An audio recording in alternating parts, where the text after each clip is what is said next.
Here's a small parcel of Boulder Opal from central Queensland, rules in millimetres. Material's been wetted to help highlight the colour patterns. The white that you could see there was light reflection.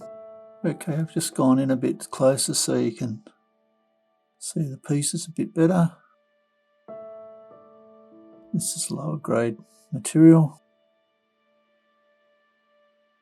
In saying that, will make a nice patterned piece of stone like that. Similar with this piece.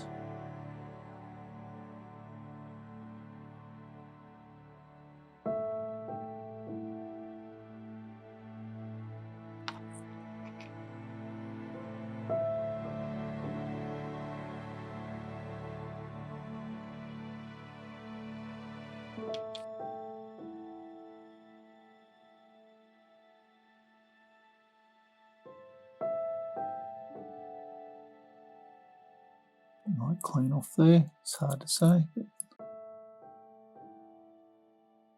Just price it on what I can see there. I hope you've enjoyed looking. Cheers.